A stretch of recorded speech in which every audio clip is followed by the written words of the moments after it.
Hello, this is Kristen Codes, and I am coding every day until I become a web developer.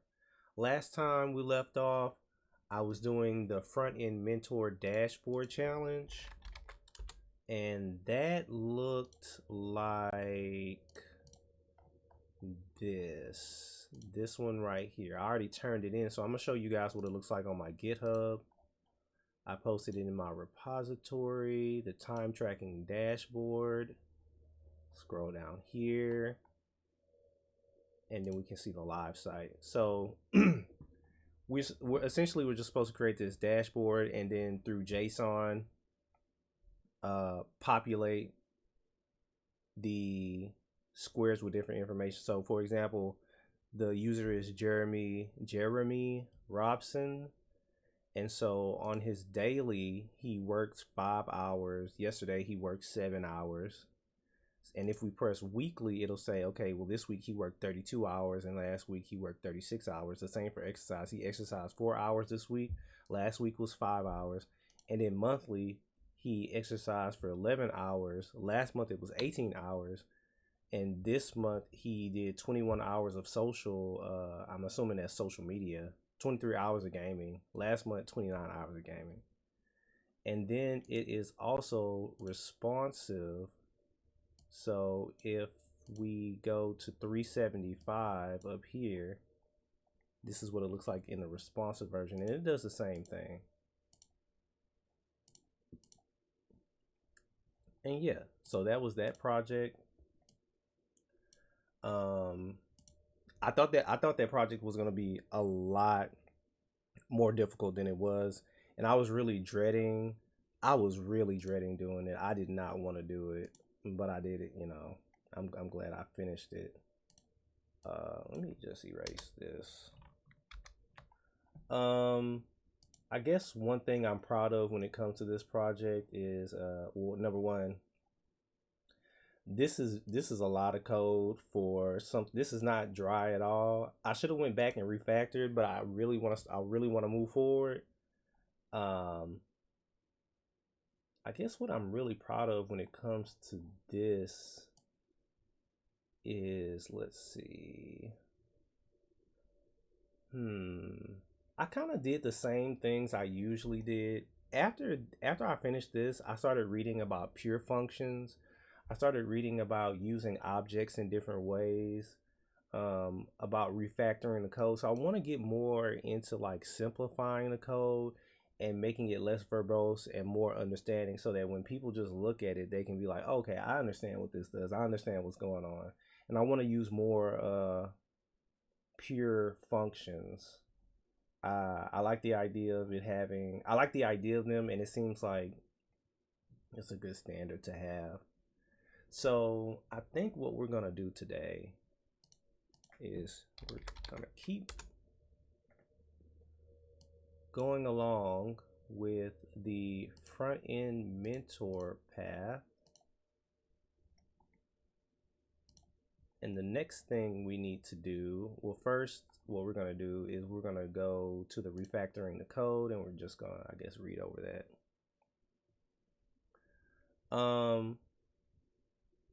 Okay.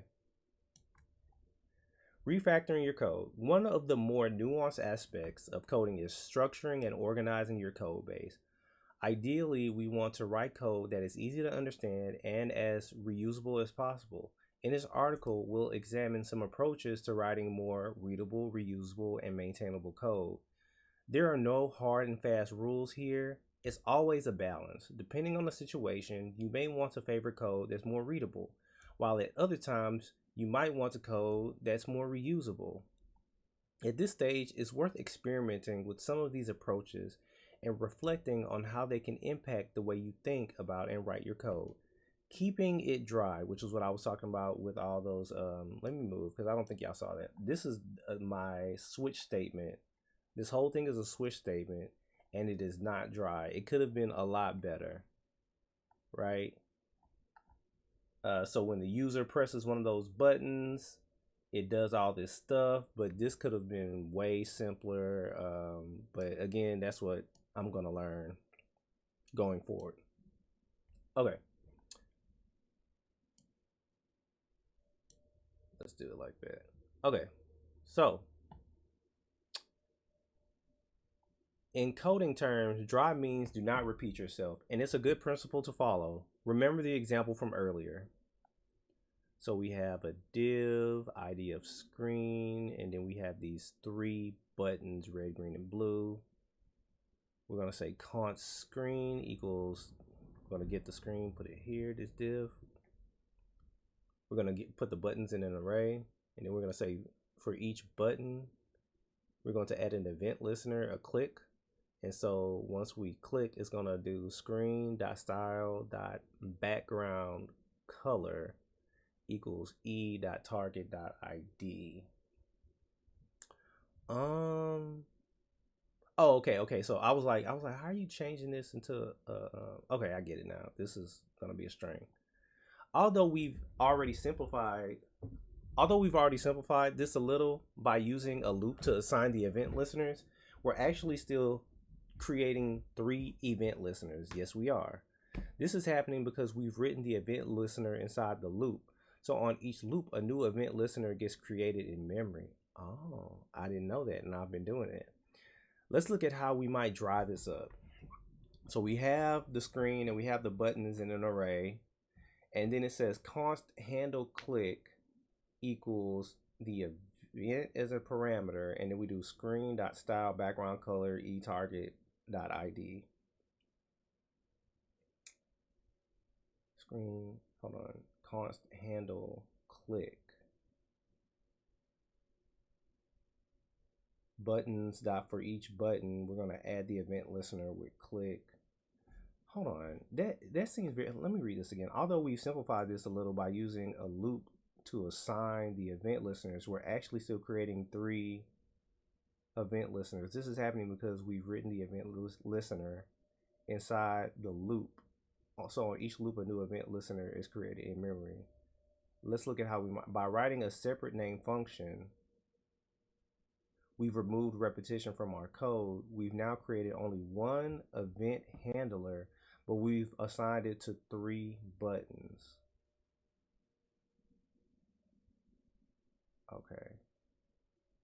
Okay.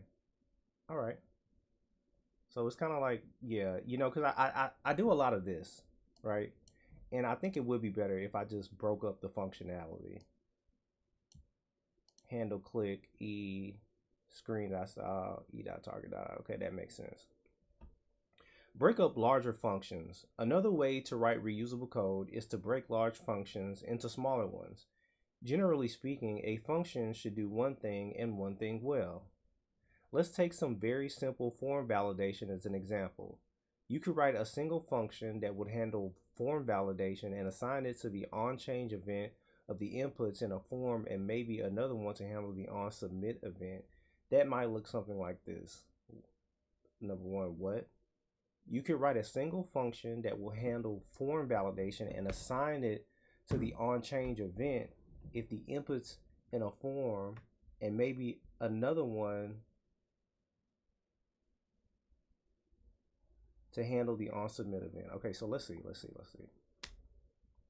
Const form, we get the form. Const inputs, form.query selector. It says inputs, plural. Form.query selector, input text area select. Okay, const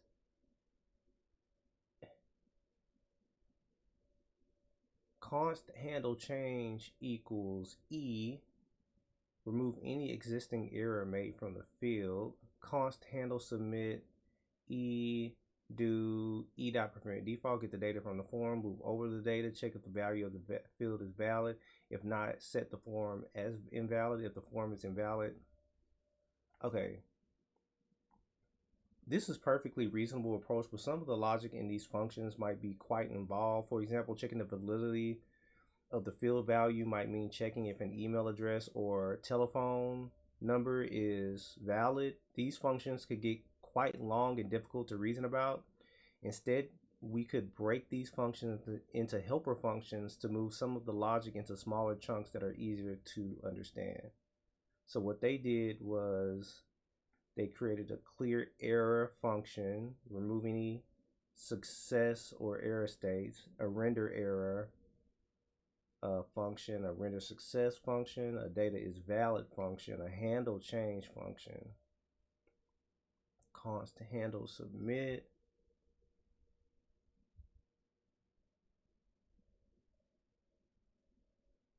const data equal object dot from entries new form data e dot target. I did not know about I don't know, I know about the form creating a form data object, but I need to go back and review that.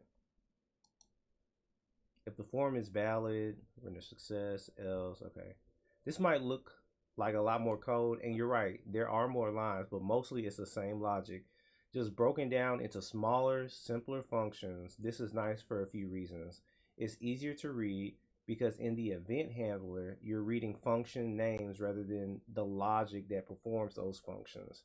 It's easier to test and debug. Because each individual function is probably only a couple of lines long, so there's not that much that can go wrong with them. It's more reusable. Because each function only does one thing, it can be used elsewhere in the code base and independently of this specific form. Use objects to simplify logic. You may find that when writing more complex logic, you end up with a function that has a lot of if-else statements in it, something like this.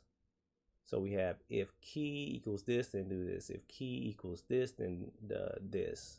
If key equals this, then we're returning this. We're returning all of this. Okay.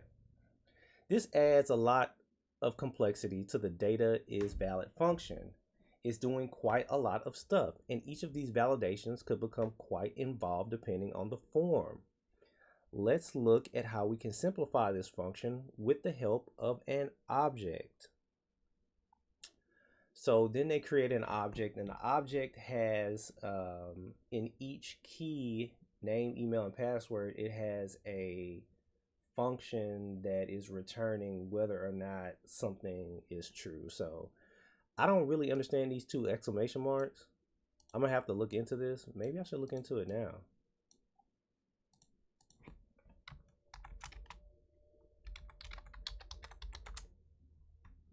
JavaScript, hold on.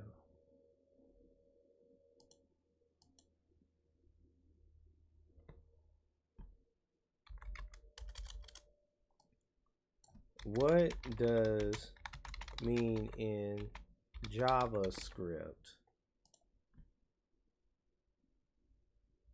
Hold up. Okay, so we got two question marks. Where's the double?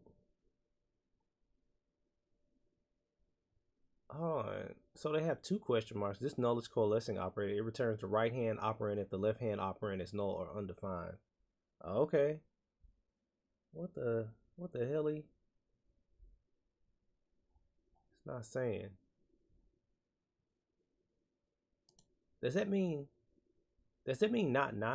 What does, okay, let's see what dot trim does. Dot trim JavaScript. In JavaScript, the trim method is a built-in function of string.prototype used to remove white space from characters from both ends. Okay. And does it return?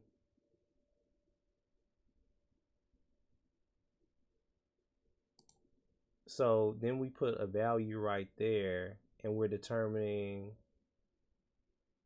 what does dot trim MDN. Okay, let's see. The trim method of string value removes white space from both ends of this string and returns a new string without modifying the original string. To return a new string with white space trim from just one end, use trims. Okay, they have trim start, trim end. Let's run this.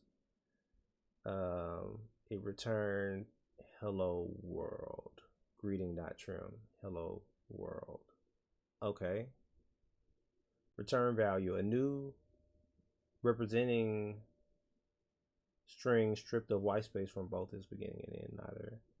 Examples of using trim. You get food.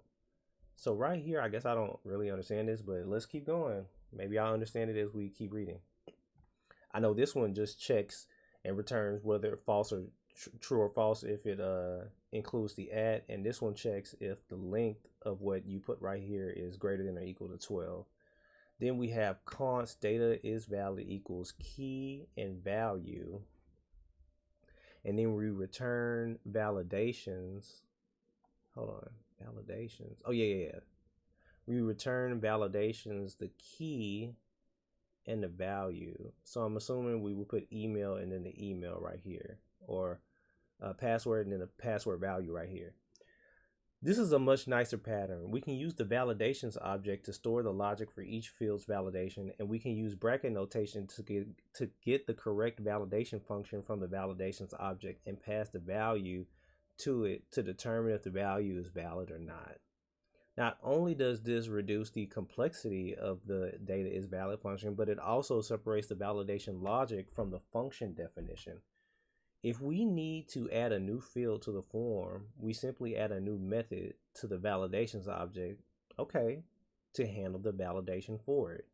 But what if we have a form that has optional fields that don't need any validation? In that case, we can simply check if the validation is present before running it. So const data is valid equal key value. If validations key return true, okay, return validations key value. Okay, all right.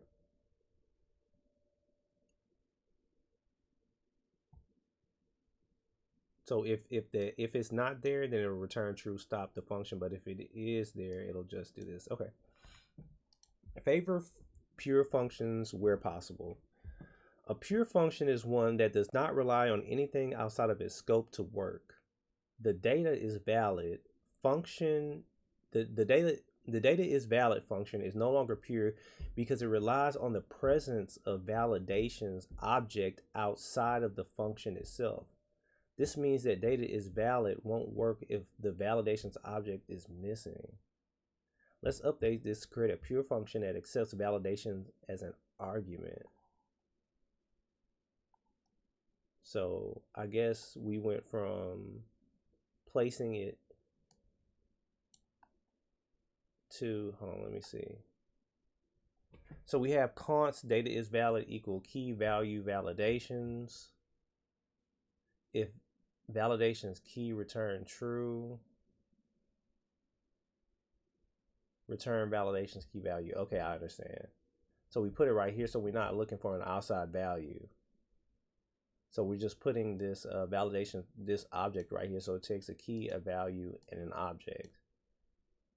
And if it does not have that particular key, then we return true in that. But if we do, then we put the key and the value right here and return whatever the value is from this. Okay. Why is this better? Well, now we have a data is valid function that we can pass any set of validations into, and it will validate the data correctly. This means we can use it to validate any data we throw at it. The reason for this is that the data is valid function has been decoupled or disassociated from the data that we want to check.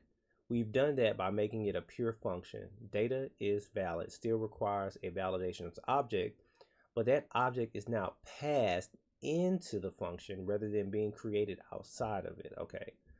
We can also separate the logic that checks the form data into a separate function so that we can use it with any form in our project. Let's take a look at the updated code. Okay, so we have new form is valid. We have const form is valid.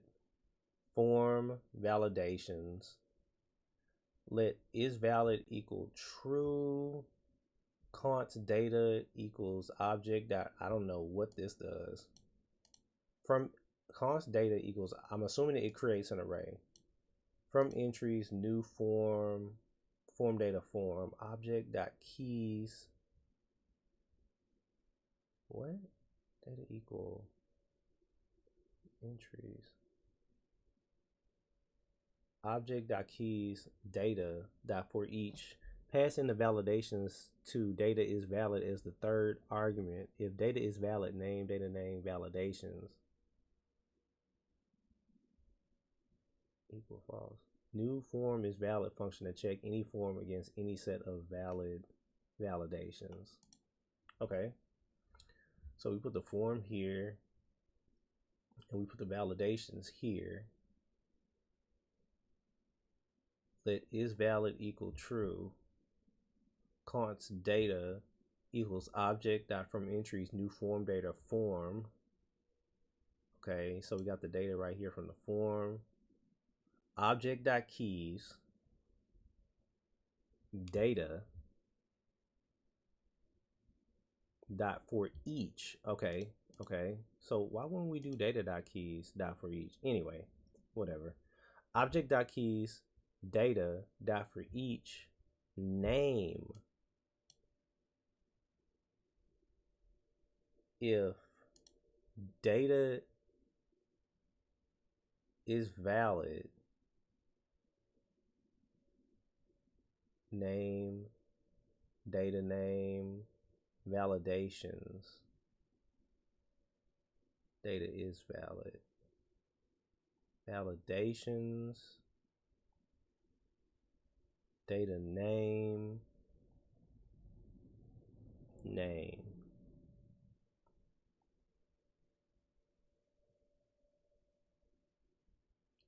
So it will return. Okay, so validations key value key. So it'll check the key first, and if it returns true,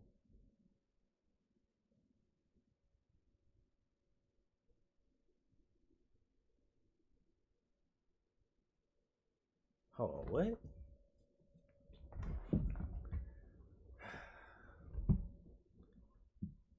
So I'm assuming if this returns, if this is false, is valid equals false. So it'll return true, but we're changing it to false.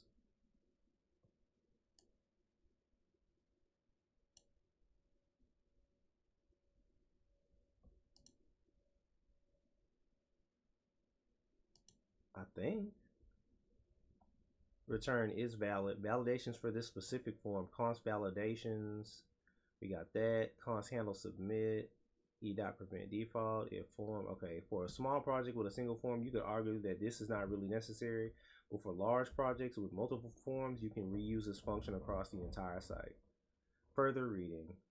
Okay, so this part right here was a little complicated. Didn't really understand it that well. Especially this part.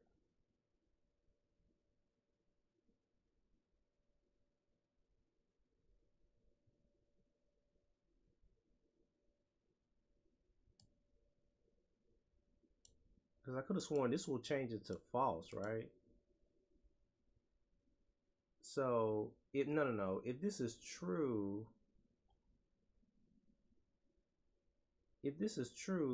then is valid equals false. No, if this is false, is valid equals true. Let me look that up. I should, for some reason, I don't know why that's sending me for a loop.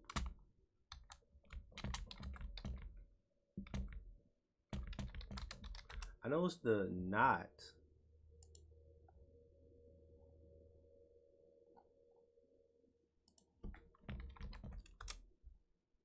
Logical not. Okay. The logical not operator takes truth to falsity and vice versa. Okay, so that makes sense. So if it returns true, it'll make it false. So if it returns true,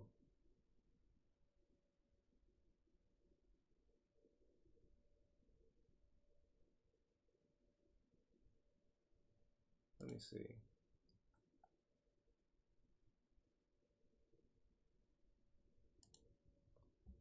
So I guess we're saying if this is, why do we need this anyway? We could just say if it's true, and returns true, we can just say is valid equals false. What was the point of this? I'm confused.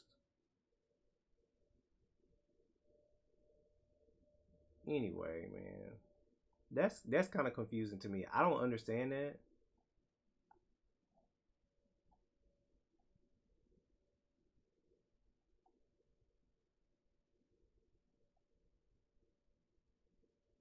Like, let me check something.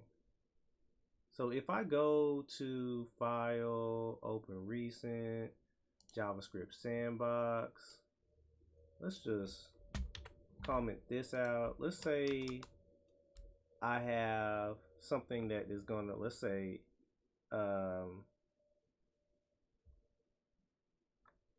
const answer equals true. Because if this is okay, const answer equal true. If answer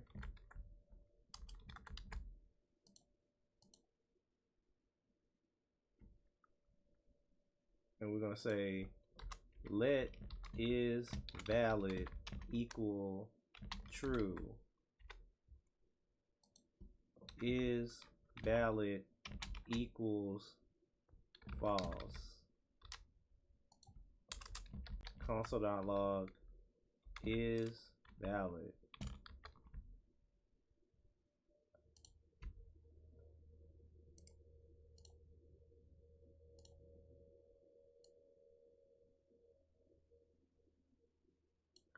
I am so confused about that particular part of the code. That does not make any sense to me. Why did we put that? Hold on, where are we? Yeah. Let me look at the data is valid function again.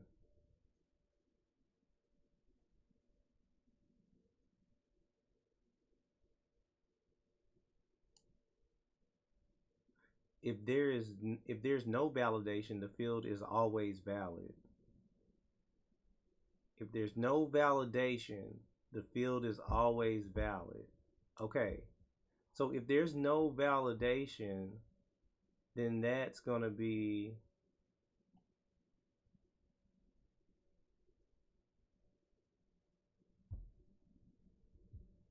if there's no validation, so is valid equals false. So if this returns false, so if this is false, then what does it become? False. Why is this confusing me?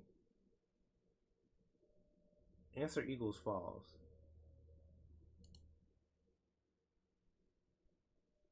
Hold up.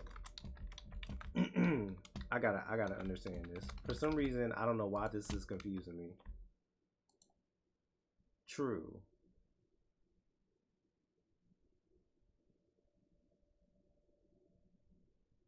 Oh, I think I'm just looking at it differently. Because usually when I write this, I'm like, if something is not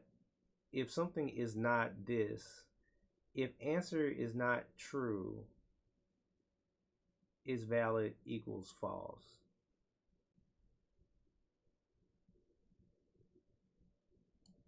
So if answer does not equal true, is valid equals false. But answer equals false.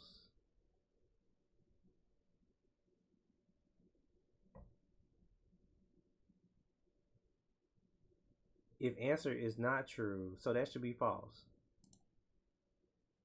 If answer is not true, then we get false. But if answer is true, then we get true. So what they're saying here, let's go back. If okay, if data is valid, is not true, then we get false. It's stuff like that. I was just confused for a second. Either way, this is 30 minutes long already. I won't lie. I had a long day.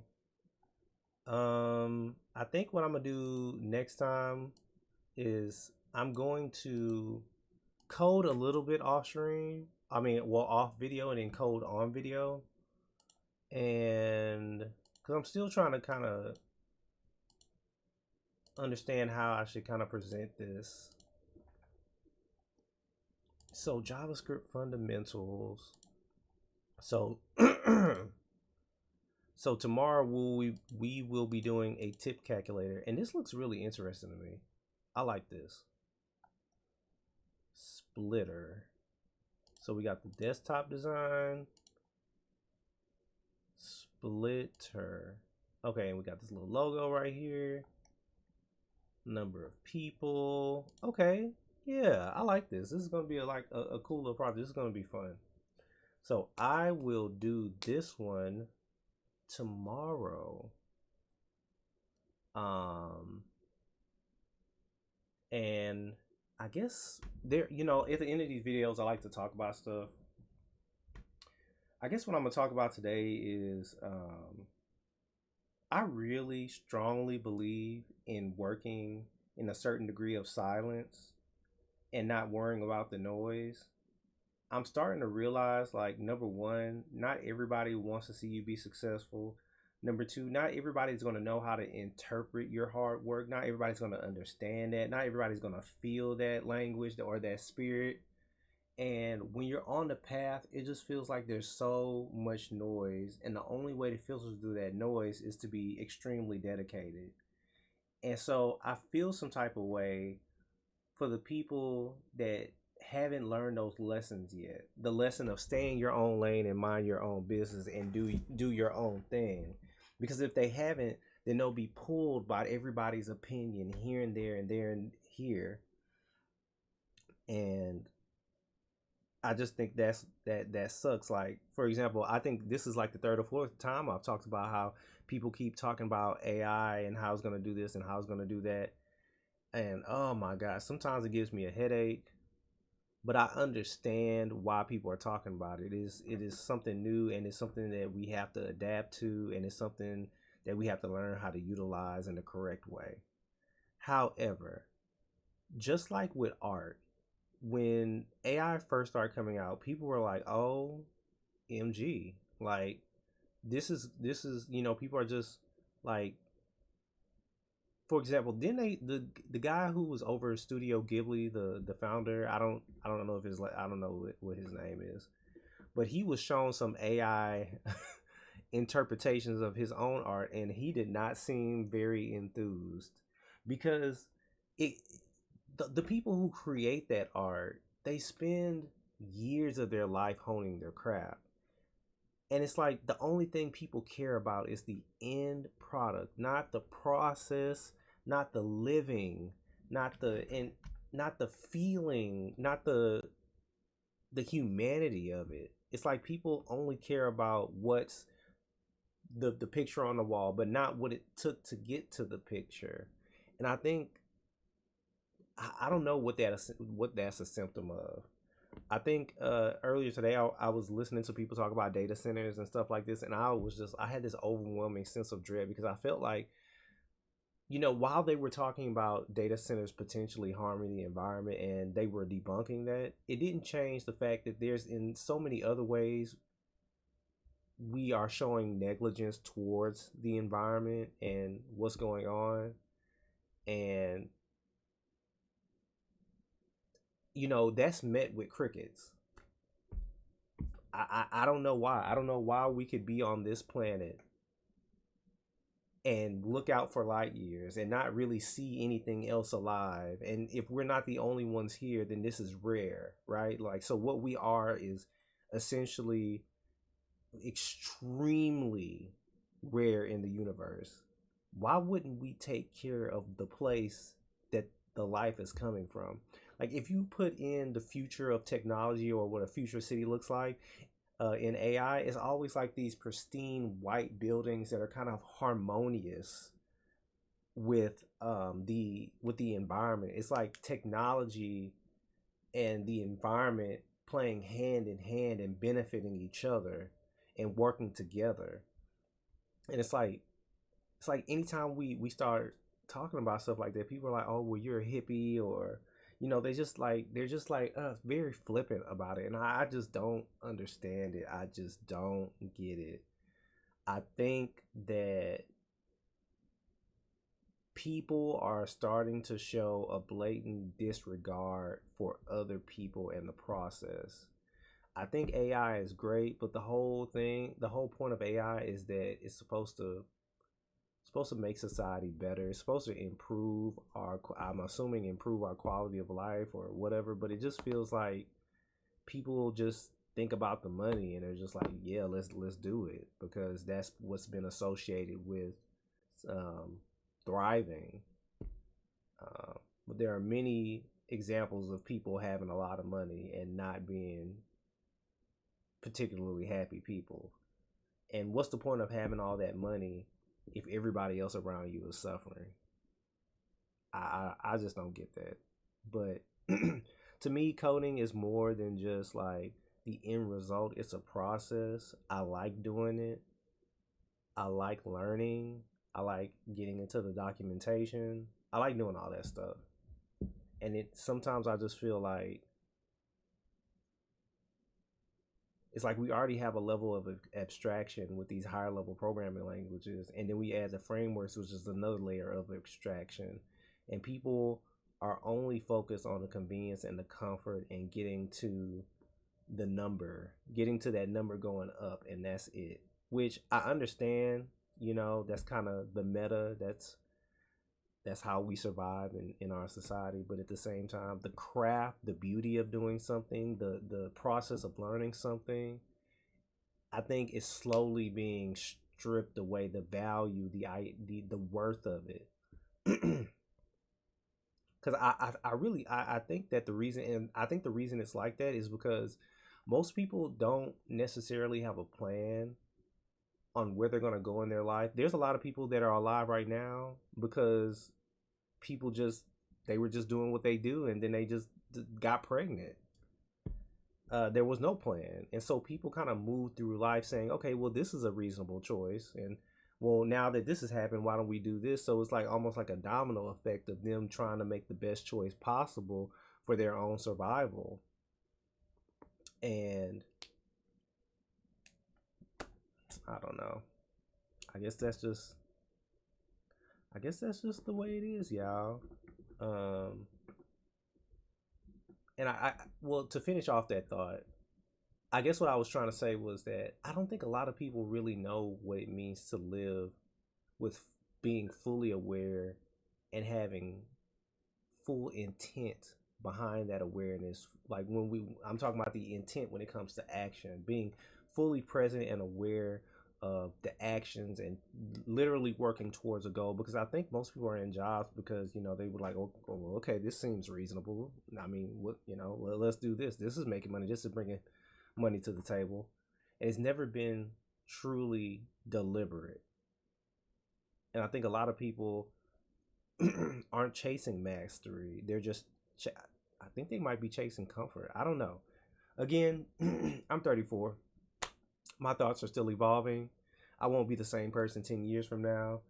So don't take what I'm saying like literally. It is just ideas. It is just me putting ideas into the atmosphere, trying to think about how the world is working because we are in kind of crazy times. Um, so anyway, I guess I'm done. I will talk to you guys tomorrow, and we will start on the uh tip calculator tomorrow. Okay. All right. Bye. Have a good one.